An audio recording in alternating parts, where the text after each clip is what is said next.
हार्दिक स्वागत करते हैं माननीय मुख्यमंत्री जी डॉक्टर मोहन यादव जी का, माननीय केंद्रीय मंत्री कृषि एवं किसान कल्याण तथा ग्रामीण विकास मंत्री श्री शिवराज सिंह चौहान जी का, आदरणीय राज्य मंत्री ग्रामीण विकास तथा संचार भारत सरकार डॉक्टर चंद्रशेखर पेमासानी जी का, सम्मानीय अतिथिगणों का हार्दिक स्वागत है, हार्दिक अभिनंदन है। राष्ट्रीय सर्वे प्रोग्राम, राष्ट्रीय शुभारंभ कार्यक्रम शहरी भूमि की सही पहचान नक्शा यानी कि national geospatial knowledge based land survey of urban habitation में भूमि संसाधन विभाग ने digital India land record modernisation programme के तहत नक्शा कार्यक्रम शुरू किया है और जिसका उद्देश्य शहरी भूमि रिकॉर्ड्स के निर्माण और प्रबंध में क्रांति लाना है। मंच पर सभी सम्मानीय अतिथिगणों का हम हृदय से स्वागत करते हैं, हृदय से अभिनंदन करते हैं। और जैसा कि हमारे भारत की एक और अनुपम परंपरा है अतिथि देवो भव, और इसी के संदर्भ में मैं आग्रह करती हूँ माननीय प्रभारी मंत्री जी श्री नारायण सिंह पवार जी से कि वे हमारे मुख्यमंत्री, हमारे यशस्वी मुख्यमंत्री जी डॉक्टर मोहन यादव जी को पुष्पगुच्छ और अंग वस्त्रम भेंट कर उनका स्वागत करें। आपकी जोरदार तालियां होनी चाहिए। आज ये महत्वपूर्ण पल है जिसके हम साक्षी बन रहे हैं। भूमि संसाधन विभाग, ग्रामीण विकास मंत्रालय के संयुक्त प्रयास से आज संपूर्ण भारतवर्ष में नक्शा कार्यक्रम का शुभारंभ होने जा रहा है। मंच पर हम स्वागत करते हैं। पुनः आग्रह है माननीय प्रभारी मंत्री जी श्री नारायण सिंह पवार जी से कि वे हमारे भारत के केंद्रीय कृषि एवं किसान कल्याण तथा ग्रामीण विकास मंत्री श्री शिवराज सिंह चौहान जी को पुष्पगुच्छ अंग वस्त्रम भेंट कर जोरदार तालियों के बीच उनका भी स्वागत करें, अभिनंदन करें। कि हम सभी के लिए सौभाग्य की बात है कि माननीय मुख्यमंत्री जी के साथ साथ माननीय केंद्रीय मंत्री जी आज हमारे बीच पधारे हैं। और स्वागत के क्रम में आज का दिन जो कि बहुत ही महत्वपूर्ण है, शहरी भूमि की सही पहचान हो सके, इसी उद्देश्य के साथ नक्शा कार्यक्रम का शुभारंभ हो रहा है।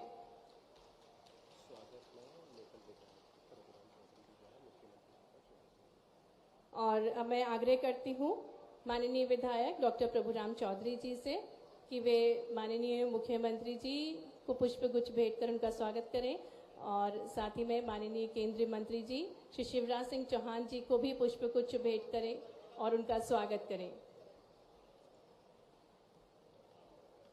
ये बहुत ही अविस्मरणीय पल है। सम्मानीय अतिथिगण हमारे साथ मंच पर है।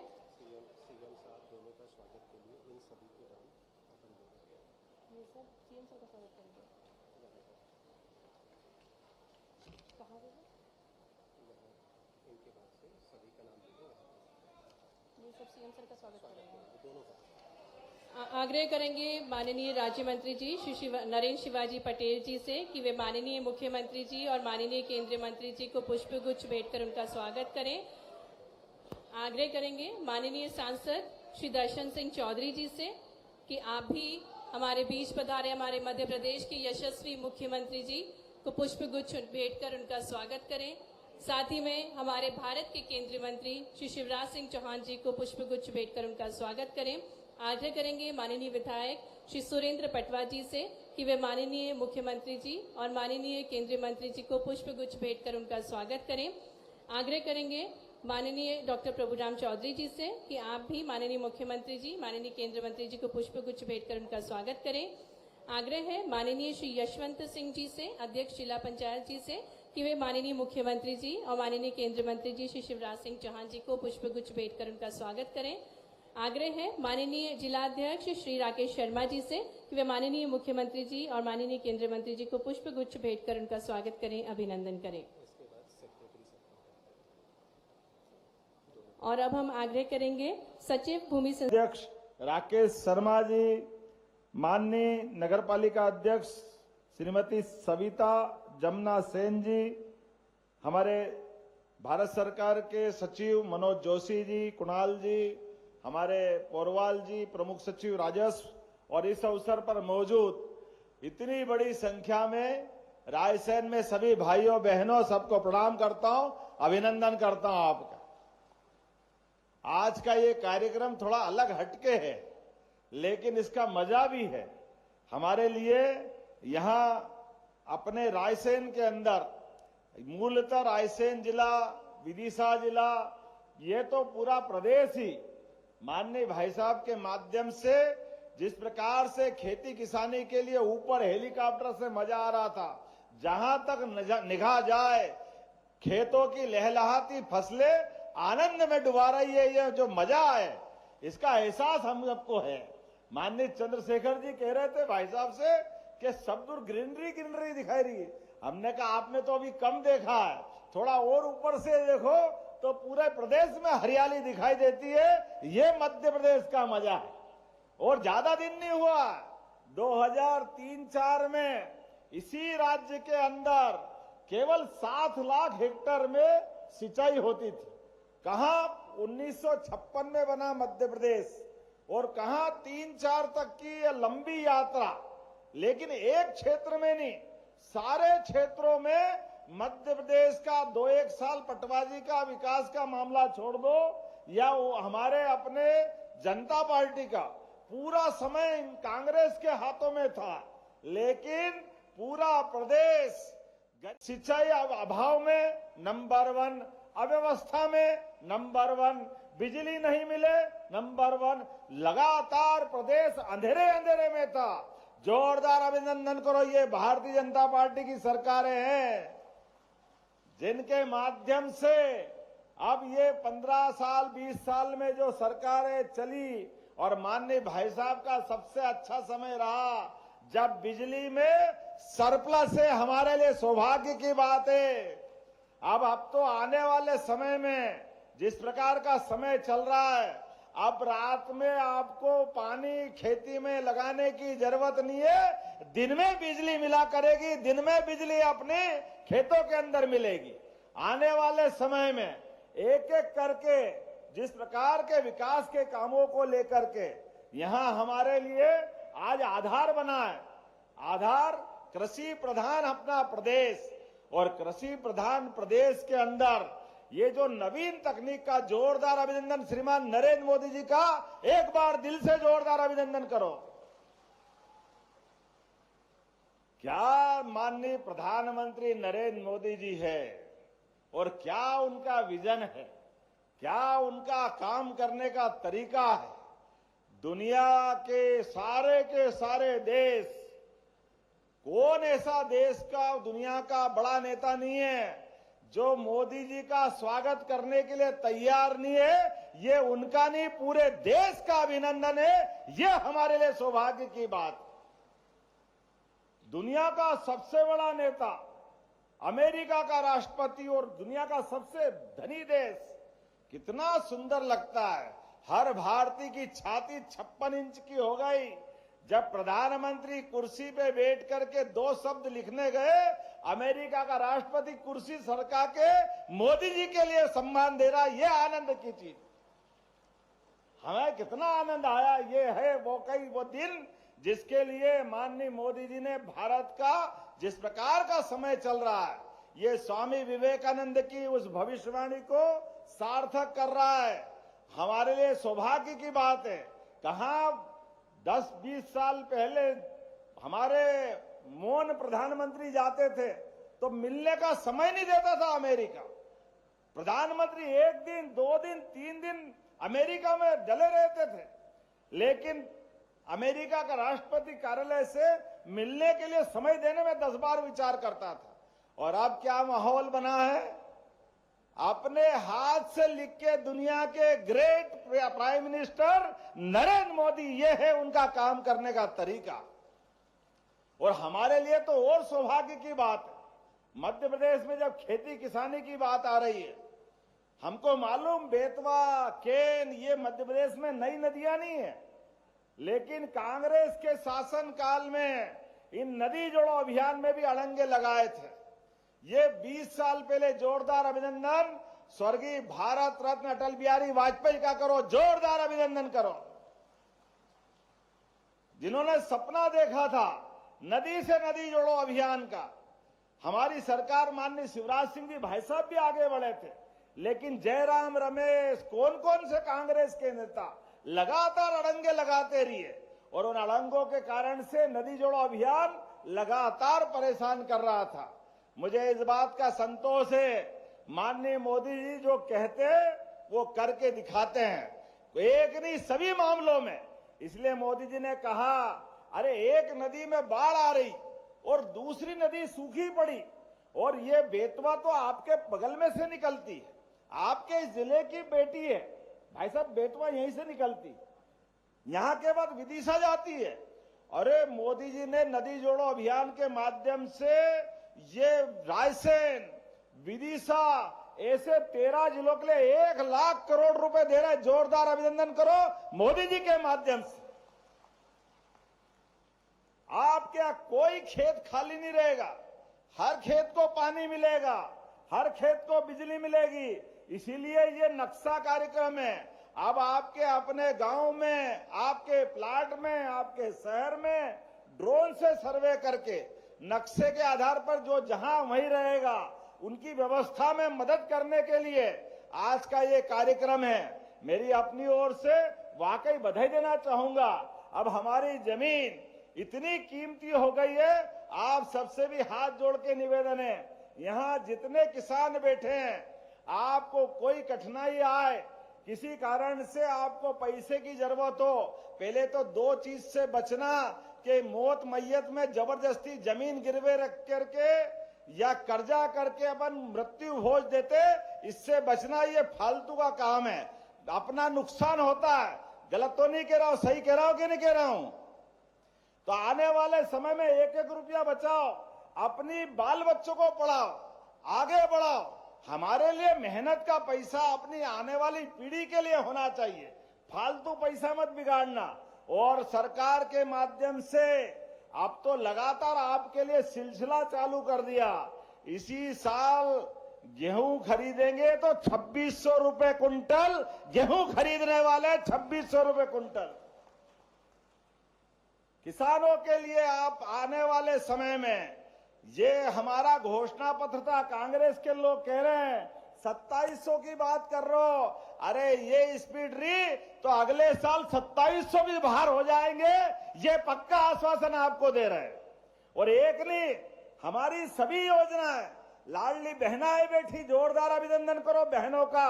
आपके जीवन में भी ये जो उद्योग समिट कर रहे हैं, बहनों सुन लो, आपके लिए भी हमारी सरकार के माध्यम से जो जो पहले माननीय शिवराज जी भाई साहब ने योजना चालू करी, कोई योजना बंद नहीं होगी, प्रत्येक योजना चालू रहने वाली है। ये कांग्रेस के लोग रोज झूठ बोलते थे, अब बंद कर देंगे, कल बंद कर देंगे, परसों बंद कर देंगे। अरे धीरे धीरे तुम्हारी पार्टी बंद हो जाएगी, लेकिन योजना बंद होने वाली नहीं है, यह पक्की बात है। सरकार की व्यवस्था भाजपा के माध्यम से हमारी पार्टी सदैव सबकी सेवा करने वाली पार्टी है। गरीब, महिला, किसान, युवा सबके जीवन में बेहतरी लाने के लिए आगे बढ़ रही है। इसलिए आने वाले समय में, आज तो बहनें काम करती है अपने कारखाने में जाकर भी, और बहनों के लिए माननीय भाई साहब के समय से भी रेडीमेड गारमेंट्स की योजना में, ये आप मान के चलना, ये इंडस्ट्री कॉन्क्लेव होने वाली है। उसके पहले संभाग में हमने इंडस्ट्री कॉन्क्लेव की है, और जो बहनें घर से अपना काम करेगी उनको घर पे, लेकिन जो अपने कोई कपड़े बनाने के लिए सिलाई मशीन लेकर के काम करना है, तो इनके अंदर भी 5000 रुपया महीने का इंसेंटिव भाई साहब आपने चालू किया था। आज बहन बेटी घर से निकल के काम करने जाए, और सरकार ऐसे उद्योग लगवाएगी जिसमें बड़े पैमाने पर हमारी बहनें, हमारे भाई रोजगार पाकर के काम करें। ऐसे में उद्योगपति से कह रहे हैं कि भैया तुमको थोड़ा घाटा पड़ेगा, तो प्रति श्रमिक अर्थात लेबर के लिए 5000 रुपया हमारी तरफ से मिला देंगे, लेकिन उसको कम मत करना, ये उसको बराबर देना, ये अपनी सरकार कर रही। आप अंदाज लगा लो, 12000 रुपया महीना मान लो उद्योगपति देगा, तो आप में से भी जो भी यहां बैठा नया उद्योग डालना चाहे रोजगार आधारित, तो हमारी सरकार अपने 4000, 3000, 5000 का कारखाना खोलोगे तो 5000 रुपया महीना सरकार की ओर से काम करने वालों को मिलेंगे। यह हमारी सरकार का निर्णय है। इसका मतलब क्या हुआ? इसका मतलब ये हुआ कि कारखाना चलना चाहिए, लोगों को रोजगार मिलना चाहिए। रोजगार कैसा? अपने कभी अंदाज लगा लो, पूरे देश में सबसे ज्यादा कपास उत्पादन कहां होता है? मध्य प्रदेश में। लेकिन कपास तैयार करें हम और चला जाए कहां? कोयंबटूर, तमिलनाडु, मद्रास और जगह पे, वहां धागा बने, धागा से कपड़ा बने, कपड़े से उस रेडीमेड गारमेंट्स का पूरा काम बने और वो निर्यात करे। अरे भैया, ये क्या बात हुई? हमारा धागा यहीं बनना चाहिए, कपड़ा यहीं बनना चाहिए, यहीं के लोगों को रोजगार मिलना चाहिए। मिलना चाहिए कि नहीं मिलना चाहिए? आप बताओ। ये हमारी सरकार कर रही है। ये सारे बेरोजगारों को काम दिलाने का, सारे गरीबों की जिंदगी में बेहतरी लाने का, एक के बाद एक नए नए काम करते हुए। इसलिए अपने यहाँ लगभग 1.5 करोड़ युवा है और 1.5 करोड़ लोगों की बेहतरी के लिए हमने अपना ये औद्योगिक जाल बिछाने का निर्णय किया है। खेती की आमदनी भी होना चाहिए।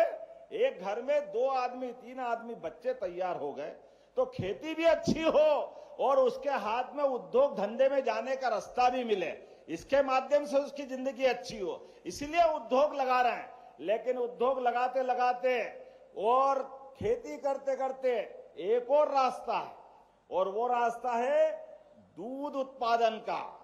दूध उत्पादन होना चाहिए कि नहीं होना चाहिए? आप बताओ, किन किन के घर में गाय है? जरा हाथ खड़े होकर, गाय भैंस जिन जिन के घर में है। और जिनके नहीं है तो आप भी अपना मन बना लेना। गया जमाना के गाय मारी मारी फिरती थी।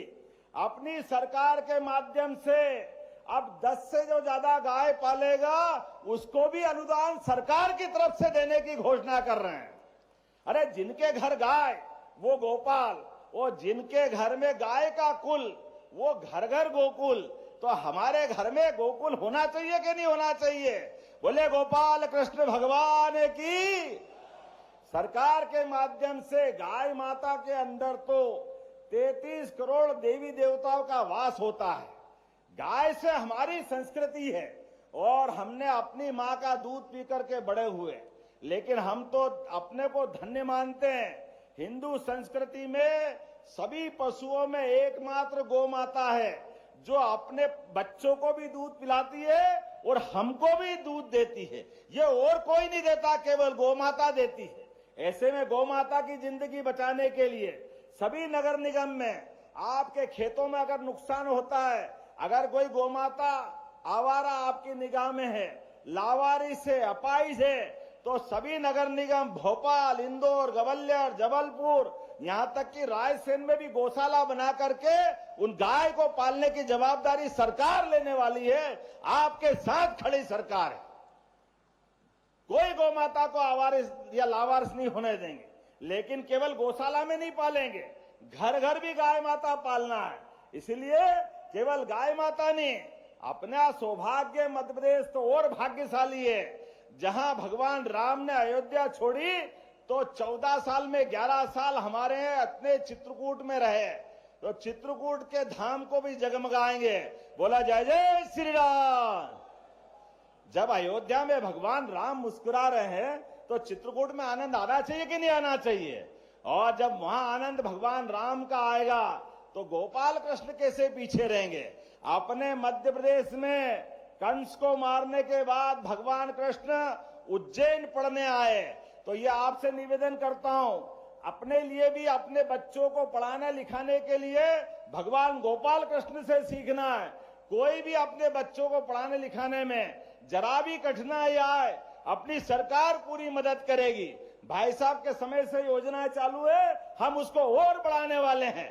डॉक्टर बनाए, वकील बनाए, इंजीनियर बनाए और उससे आगे बढ़ करके उद्योगपति बनाए। अब वो नौकरी देने वाला बनना चाहिए, नौकरी देने वाला बनना चाहिए। इसलिए सरकार के माध्यम से नए उद्योगपतियों को बढ़ावा देने के लिए और खासकर मध्य प्रदेश के उद्योगपति जो उद्योग यहां खोले उनको ज्यादा हम लाभ देने वाले हैं। उनके माध्यम से वो अपना काम धंधा करे और दुनिया के अंदर भारत में मध्य प्रदेश से निर्यात करे।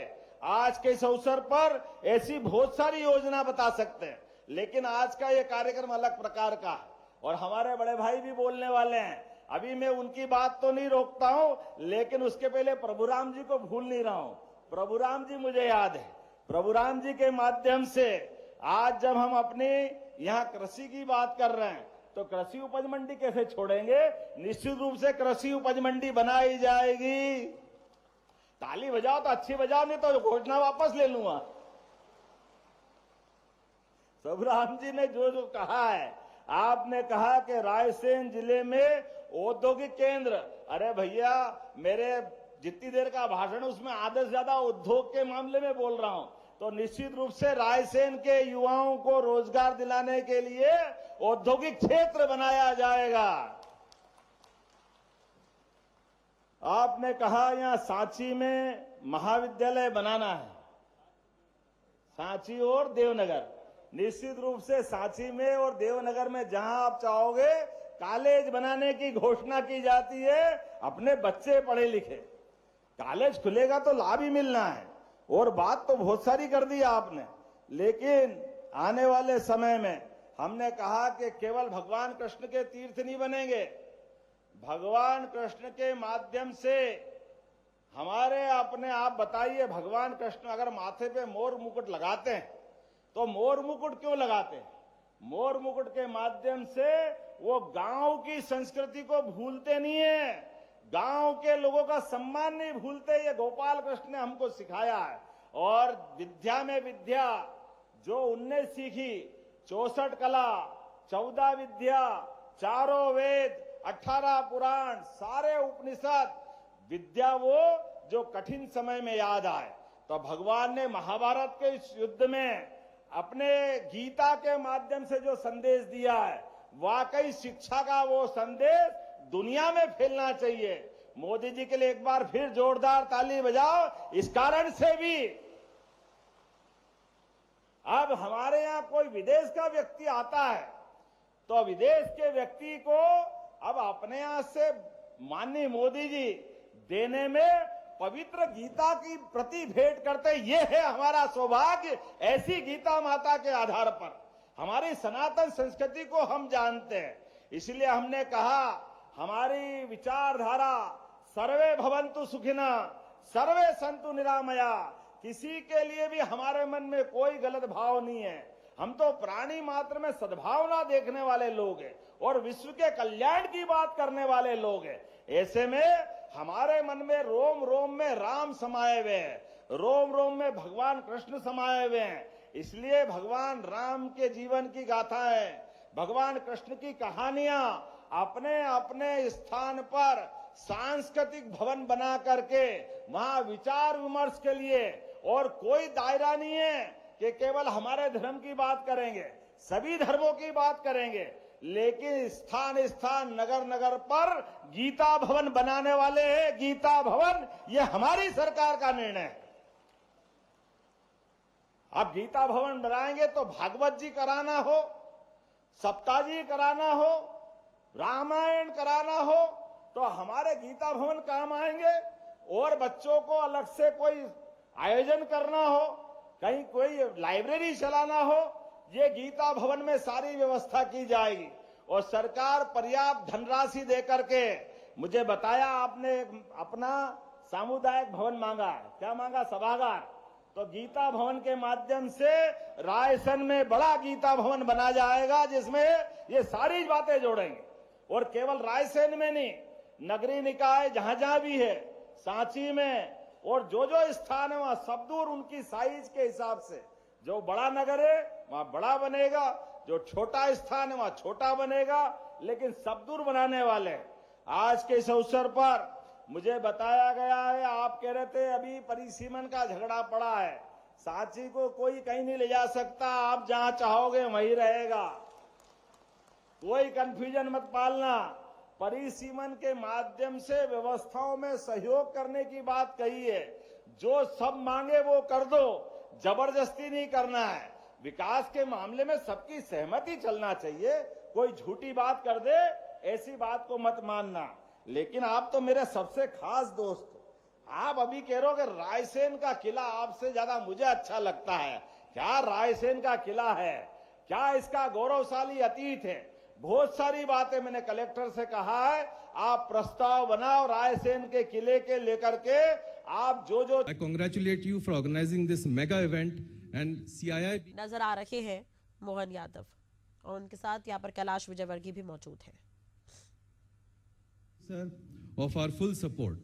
With this, I conclude my remarks and I hope today's session will further enhance the industrial journey of Madhya Pradesh. धन्यवाद, जय हिंद। बहुत बहुत धन्यवाद आदरणीय। और चलिए आपको लिए चलती हूँ जीआईएस के एक सुनहरे सफर की ओर। एक छोटे से प्रस्तुतिकरण के माध्यम से हम जीआईएस के सफर को देखते हैं।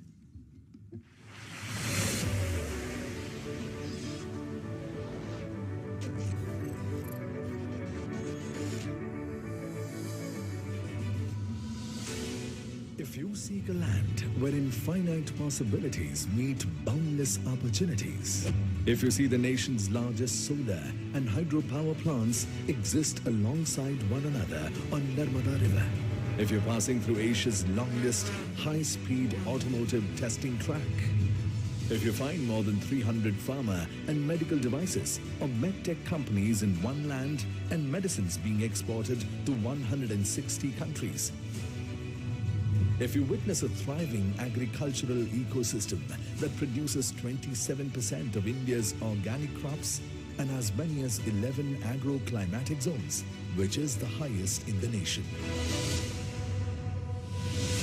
If you're exploring a vast industrial land bank of more than 1 lakh acres, if you're not facing land and labor issues at all, if you're finding ample raw material for cotton, silk and man-made fiber, if you meet talent from India's first global skills park, IIT, IIM, NID, NIFT, MANET and many prestigious institutions near you,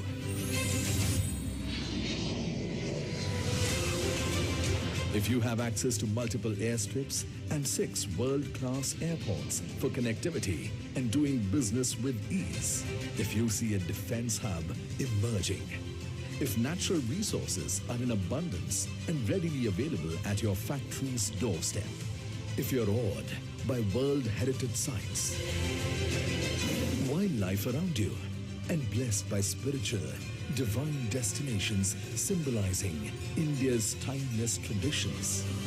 If you're looking to expand your business in an ecosystem that offers unparalleled ease and comprehensive support from the government, if you experience dynamic leadership and investor-centric policies creating an ecosystem for the next industrial revolution, when you find infinite possibilities align in one place, you know you are in Madhya Pradesh, the heart of India.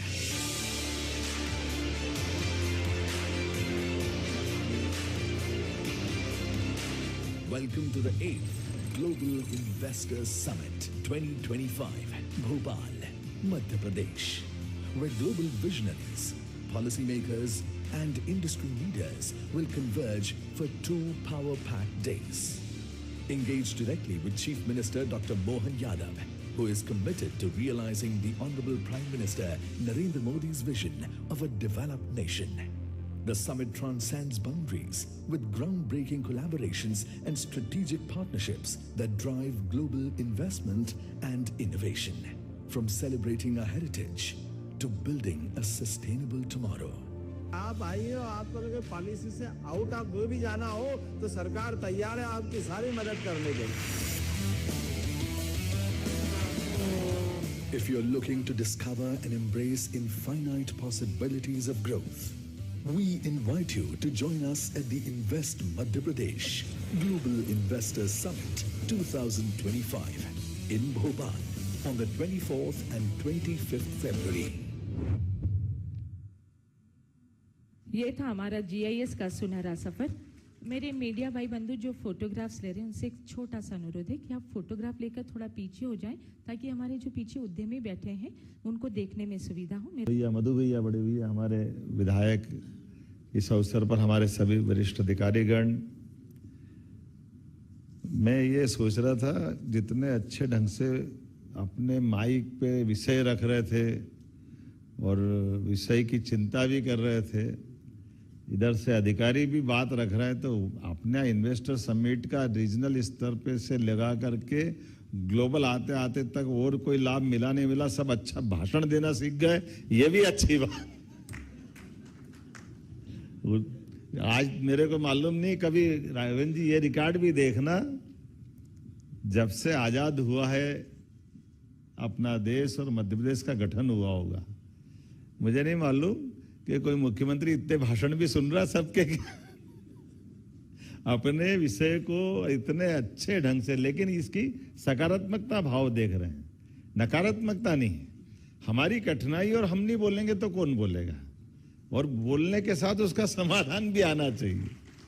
और ये जब हम स्वस्थ प्रतिस्पर्धा एक तरह से रखते हैं कि हमारी बात भी आ जाए, और अल्टीमेटली ये बात तो सही है कि सरकार के साथ जुड़ करके व्यवस्थाओं के बलबूते पर हमारे उद्योग व्यवसाय की गति प्रगति होती, और स्वाभाविक रूप से उसकी दिशा लेने के लिए ये स्वस्थ वातावरण की आवश्यकता है। जैसे किसी भी स्थान पर अगर हम आज के भाव में समझेंगे तो व्यापार व्यवसाय जहां जहां भी बढ़ रहा है, उस बढ़ने में जैसे खेत को अनुकूल बना करके ही फसल ली जा सकती है, इसी प्रकार से उद्योग व्यवसाय को बढ़ाने के लिए सब प्रकार की अनुकूलता में एक बड़ी अनुकूलता, उसके प्रति शासन की कोई प्रतिकूलता नहीं चाहिए, शासन की उसको शासन का संरक्षण चाहिए। जैसे कला, संस्कृति, साहित्य, ये सब एक तरह से शासन आधारित होते हैं, इसी प्रकार से उद्योग व्यवसाय भी उसी का हिस्सा है। अपन इसको उल्टे वे में भी देख लो, आज हमारे सबके सामने अपने कई सारे विषय आए होंगे, मुझे विषय से दूर नहीं जाना है, विषय के अंदर ही रहना है, लेकिन कुछ तो बातें दिखती है जो सामने देख करके बात करेंगे। मैं इस मामले में, कई मामले में यद्यपि मैं बोलने में थोड़ा सा ऐसा लगेगा वो समसामयिक है कि पता नहीं, लेकिन जितने बड़े बड़े देश है जो उद्योगों में आगे बढ़े, माननीय प्रधानमंत्री जी का जोरदार अभिनंदन करो, श्रीमान नरेंद्र मोदी जी का, जिनके माध्यम से, जिसको कहते हैं कि आंखों से काजल चुराना, अपने व्यापार व्यवसाय की व्यवस्थाओं के आधार पर भारत की पहचान भी बनाए रखना, और इतने युद्ध के अंदर और युद्ध के पास पहुंचे हुए देशों के साथ भी तलवार की धार पे चलते हुए सबसे अपने अपने ढंग से रिश्ते भी बनाए रखना है। किसको किसको कैसी कैसी आश्चर्य की बात है। अपन केवल एक उदाहरण पकड़ लें, रूस, यूक्रेन, अमेरिका। अब आप बताइए, अमेरिका यूक्रेन से बात नहीं कर रहा है, रसिया से बात कर रहा है, रसिया यूक्रेन से बात नहीं कर रहा है, लेकिन ये सब कोई से बात करे नहीं करे, लेकिन ये सब मोदी जी से बात कर रहे हैं, ये हमारे लिए सौभाग्य की बात है। वो भी दुनिया का सबसे सक्षम देश, वो देश जिसने कुछ दिन पहले तक बाइडेन का, पुतिन का बजाय एक तरफा प्रेम था जेलेंस्की के प्रति, यूक्रेन के प्रति, अब ये अपने ढंग से उसका समाधान निकाल रहे हैं। निकालना कोई बुरा नहीं, अच्छी बात है, लेकिन ऐसे इस युद्ध के माहौल में आज पूरे दुनिया के अंदर हमारे देश का दुर्भाग्य ये था, मैं मान के चलता हूं, आज वो अतीत की बात हो सकती होगी, लेकिन आज भी इस बात को कोई संकोच नहीं है कि हमारे देश का जो ये 750-800 साल का समय गया, हम मालवा वाले तो और भाग्यशाली हैं, शिवाजी महाराज के लिए जोरदार ताली बजाओ, जिनके कारण से ये हमारे अपने बाजीराव पेशवा जी के बाद से मालवा से लगे राजस्थान तक का पूरा अपना वर्तमान के दौर में जो समृद्धि है, उसमें बहुत बड़ा योगदान अपनी उस अलख पताकाओं का है, जिस भरोसे से हमारे पूर्वजों ने अपने बलबूते पर व्यापार व्यवसाय के लिए अपनी अनुकूलता बनाई। तो आज अपने रेगिस्तान के इलाके से, छोटे छोटे जिले से निकल करके भी वहां से राजस्थान के लोग, अपना मारवाड़ी लोग, हमारे अपने मालवा के लोग, और माल जाए वही तो मालवा, बिना माल का काहे का मालवा। और इसे में मालवा में समझदार तो होना ही चाहिए, जो हो गया वो तो नहीं है, वो बताओ ये इसमें दे रहो, उसमें दे रहो, लाओ जरा, कहां दे रहो कि नहीं दे रहो, ये अवसर का भी लाभ लेते आना चाहिए। लेकिन मुझे लगता मैं जल्दी आ गया। आज हमारी जितनी सारी पॉलिसी, पहले आप पढ़ लो फिर तो हमारी परीक्षा लो। आपने प्रश्न पत्र लंबा चौड़ा पकड़ा दिया और हमारी परीक्षा ले रहे हो। मैं ये लाइन से देख रहा था।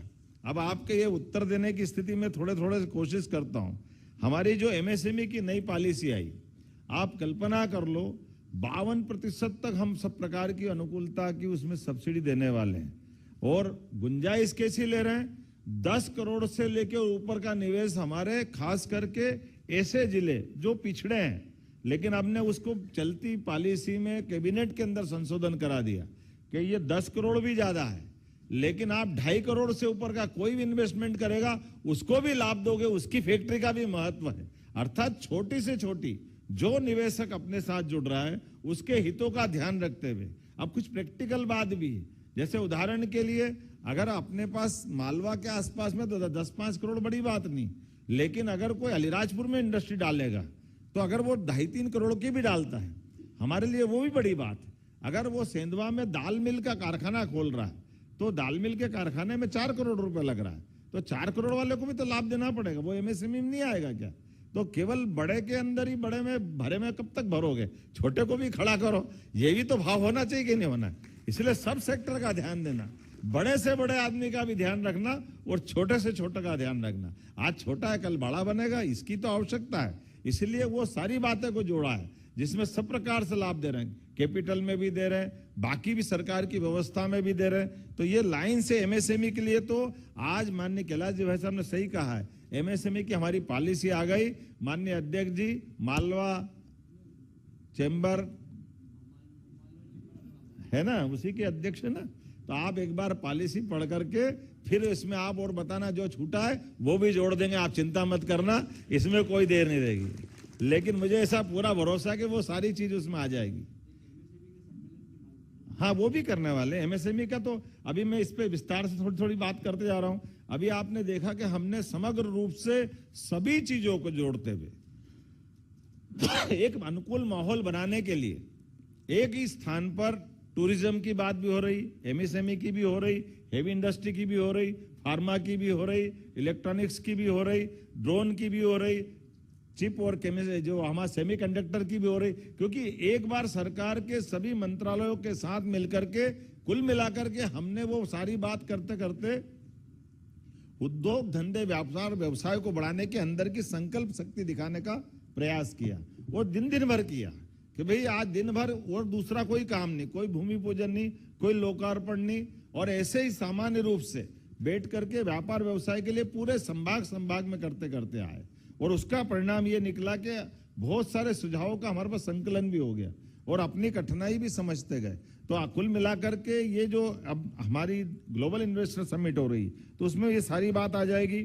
उसमें फ्री होल्ड प्लाट की बात भी आपने कही, तो फ्री होल्ड प्लाट जो ऑलरेडी इंडस्ट्रियल बेल्ट में वो भी है, लेकिन ये भी मान के चलो, योगेश यहाँ बैठे हैं, अब योगेश चिंता मत करना, हमने केवल तुम्हारे लिए नहीं सबके लिए गुंजाइश दे रहे हैं। आप भी 1500 की बड़ी अपनी इंडस्ट्रियल बेल्ट काट दो, उसमें भी वो सब लाभ देंगे जो हमारा सरकारी इंडस्ट्रियल बेल्ट में प्लाट काट करके मिलता है। और इतना ही नहीं, लेबर को रुकने के लिए अगर वो आवास बनाना है तो आवास भी देंगे और आवास के ऊपर सरकार के द्वारा जो फाइनेंस का लाभ मिलता वो भी मिलेगा। आप अपने बलबूते पर बड़ी इंडस्ट्री अपनी लैंड खरीद के डालना चाह रहे हो तो उस लैंड के ऊपर भी वो सारे प्रॉफिट देंगे जिसके आधार पे आपको ग्रोथ मिले।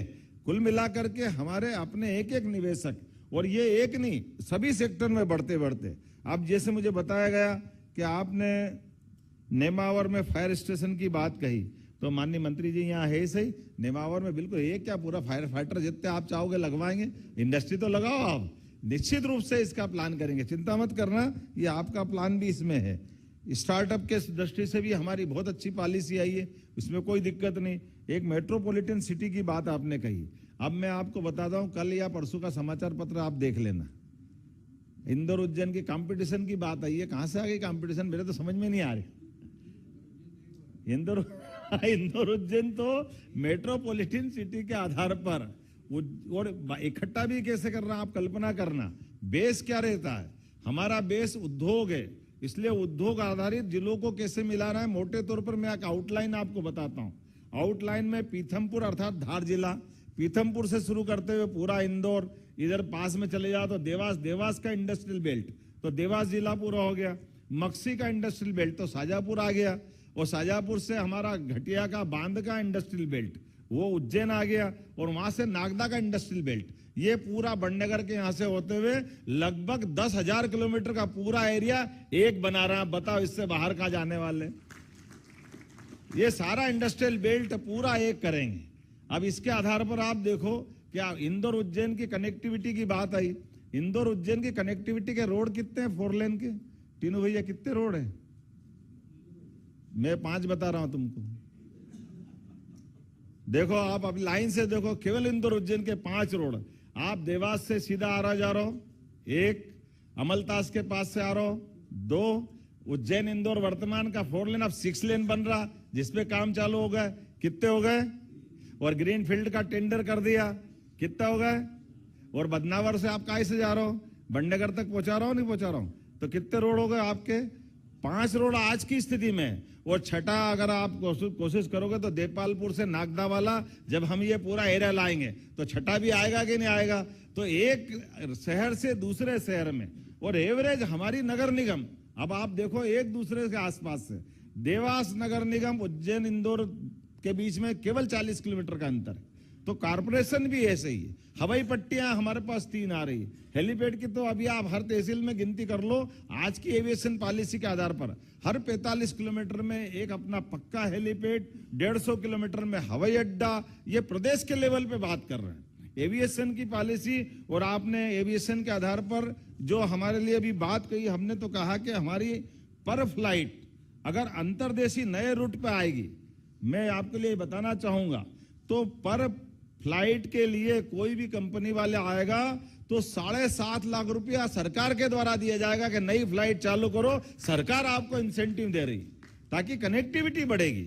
इसी प्रकार से अंतर्राष्ट्रीय स्तर पे कोई आएगा तो 10 लाख रुपया प्रति फ्लाइट वो भी हम अनुदान देने वाले हैं। कुल मिलाकर के अपने लेवल पर अपने अंदर राज्य को चलाने के लिए आज की स्थिति में हमारे पास सिंगरौली, जबलपुर, रीवा, ये पूरे बेल्ट में रेगुलर हमारा अपना जो वेंचुरा के तरह का जो हमारा एविएशन का खुद का प्लेन है, रोज अपना आवागमन कर रहा है।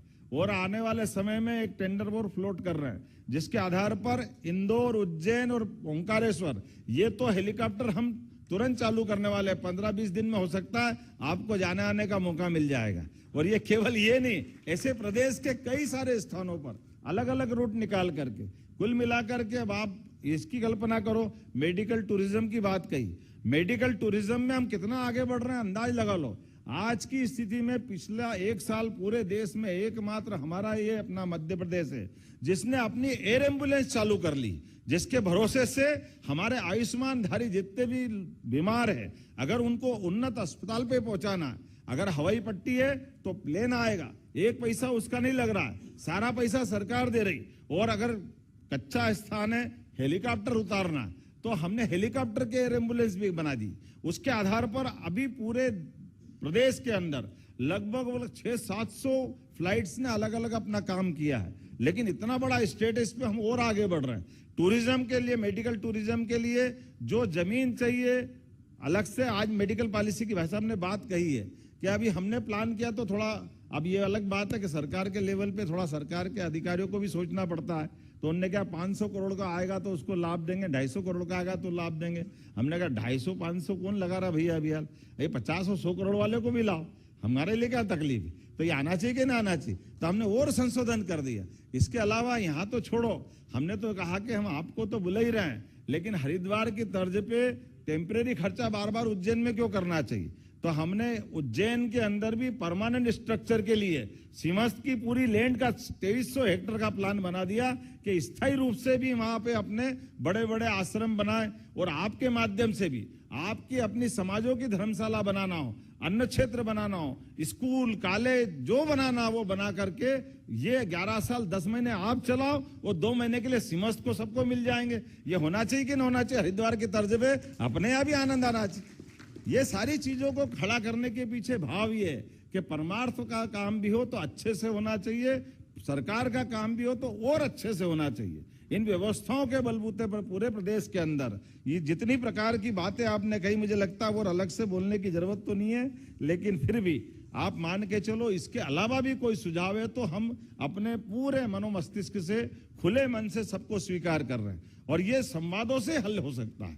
इस प्रकार से परमात्मा चाहेगा केवल उज्जैन इंदौर का ये 5 जिलों का मिलाकर मास्टर प्लान मेट्रोपॉलिटन नहीं बना रहे हैं और इसके अंदर भी विशेषता क्या है कि बड़ा इसको हम आमतौर पर मेट्रोपॉलिटन जो दूसरे टाइप के हैं उसमें जरूरत से ज्यादा बंधन लगा देते हैं। तो जब बंधन लगा देते तो डेवलपमेंट रुक जाता है, खुलापन का मामला करते हैं। उसके आधार पर इंडस्ट्रियल बेल्ट जब हमने पकड़ ली है, इसके बाद अंदर का कमर्शियल रेसिडेंशियल बहुत बड़ा बेल्ट, अब 10,000 किलोमीटर किसको कहते हैं, लेकिन इसके अंदर भी हमारे सरकार के द्वारा क्या करने वाले हैं, सरकार के द्वारा मूल रूप से आने जाने के मार्ग में रेल का मार्ग हो सकता है, सड़क का मार्ग हो सकता है और बाकी चीजों के अलावा जो मूलभूत सुविधाएं जो देने के पीने के पानी की व्यवस्था है, इलेक्ट्रिक लाइन की व्यवस्था है, हमारे सीवर की व्यवस्था है, इसके बाद सब कुछ आप पे छोड़ देंगे।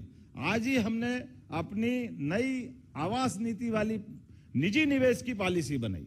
अब आमतौर पर जैसे प्राधिकरण कॉलोनी बड़ी बनाता है, बड़ी स्कीम अनाउंस करता है, ये स्कीम के पावर भी हमने प्राइवेट सेक्टर को दे रहे हैं। आप बड़ी स्कीम बनाइए, 500 बीघा की, 1000 बीघा की, कोई परेशानी नहीं। उसमें एक तरह से सब बातों को प्लान कर लो। इंडस्ट्री भी बना सकते हो, रेसिडेंशियल भी बना सकते हो, कमर्शियल भी रख सकते हो, उसी में सभी प्रकार की आपकी हेल्थ की, एजुकेशन की सारी चीजों को जोड़ो और उसमें सरकार आपको पूरा बड़ा कंपोजिट प्लान बनाने के लिए, अगर गवर्नमेंट लैंड उसके अंदर आती है तो गवर्नमेंट लैंड भी आपको दे देंगे और अगर निजी जमीन आती है और कोई कारण से 19-20 कोई मामला रहता है तो कलेक्टर के माध्यम से संवाद करने के लिए वो भी सरकारी व्यवस्था रहेगी ताकि कंपोजिट प्लान बने। कंपोजिट प्लान बना करके जब ये हम बड़ी प्लान लेकर आएंगे तो भविष्य में ये जो अभी अपने को जो कठिनाई आती उससे बाहर आ जाएंगे। मैं उम्मीद करता हूं फूड पार्क की बात कही और जब आपने कहा क्या पालदा, तो महापौर जी अब आपने छेड़ दिए, वैसे मेरे को बोलना नहीं चाहिए, पुरानी इंडस्ट्री थी लेकिन पुरानी इंडस्ट्रियों में भी हम ढूंढ के सबको ये सारी कठिनाइयां हल कर रहे हैं। आने वाले समय में इनको जरूर पालदा का टेंडर लग गए हैं और बहुत जल्दी पालदा का भी लाभ मिलने वाला है। आपके लिए सड़क भी हो जाएगी, पानी भी हो जाएगा। लेकिन मुझे आज ये सुनने नहीं आया था, मुझे अच्छा लगता कि आप कहते मैं 2 इंडस्ट्री को नहीं डाल रहा तो और मजा आता। ऐसा बोलने के लिए आनंद चाहिए, इस माहौल के लिए हम आए। हम जो आए ये रोते रहेंगे, रोने वाले। अब गया जमाना, एक इंडस्ट्री से 2 लगाना, 2 है तो 4 लगाना, इस प्रदेश में तो देश में कहीं लगाना, देश में तो विदेश में लगाना। अरे हम सब अपने प्रदेश में भी क्यों नहीं बनना चाहिए? हम कितने बड़े नाम है दुनिया भर वालों के। मजा तो तब आएगा इंदौर से जाके आदमी 100 देश में काम कर रहा तो अपने भी छाती फूलेगी, हाँ ये है हमारा मध्य प्रदेश और ये है मालवा। कितना आनंद आना चाहिए अपने यहाँ, ये इस बात की कहाँ कमी है? अरे मालवा और इंदौर उज्जैन तो वो धरती है जहां का 1 रुपया 100 रुपये में चलता तो मजा आता है, नहीं तो काहे के अपने जीवन में जिंदगी में व्यापार व्यवसाय करा। आज के अवसर पर इतना कहना पर्याप्त। बहुत बहुत धन्यवाद। बहुत बहुत धन्यवाद आदरणीय। और आज के आयोजन की याद आपके मानस पर सदैव चिरजीवी रहे, इस हेतु आपको एक छोटा सा स्मृति भेंट करने जा रहे हैं और उसके लिए आमंत्रित कर रही हूं मैं प्लास्ट पैक फोरम के अध्यक्ष सचिन बंसल जी, योगेश मेहता जी, प्रकाश जैन जी और व्यापारी प्रकोष्ठ के हेमंत खंडेलवाल जी। यह हमारा जिस क्रांति का आपने शंखनाद किया है वो ही शंख आपको स्मृति स्वरूप प्रतीकात्मक रूप से दिया जा रहा है। धीरज खंडेलवाल जी को भी मैं आमंत्रित कर रही हूँ, कृपया धीरज खंडेलवाल जी मंच पर आए, इस सत्कार्य में सहयोग प्रदान करें। धीरज खंडेलवाल जी व्यापारी प्रकोष्ठ के, और इस पे गणेश जी विघ्नहर्ता मंगलकर्ता की प्रतिकृति है। और आपने जो नई पॉलिसियां, 2 दर्जन से अधिक पॉलिसियां हमारे प्रदेश की समृद्धता के लिए बनाई है, उन पॉलिसियों के लिए भी आपका शॉल के माध्यम से हमारे ये सभी सम्मानी जन अभिनंदन करने जा रहे हैं।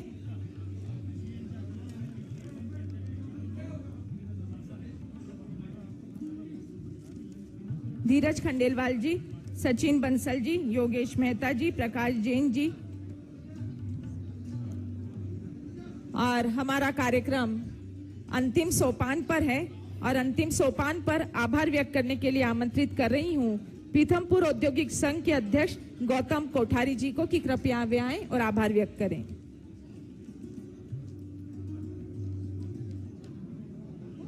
औद्योगिक विकास की राह सजी, नव दृष्टि से नव ज्योत जली, हर गली हर शहर हर द्वारे सपने साकार हुए उजियारे।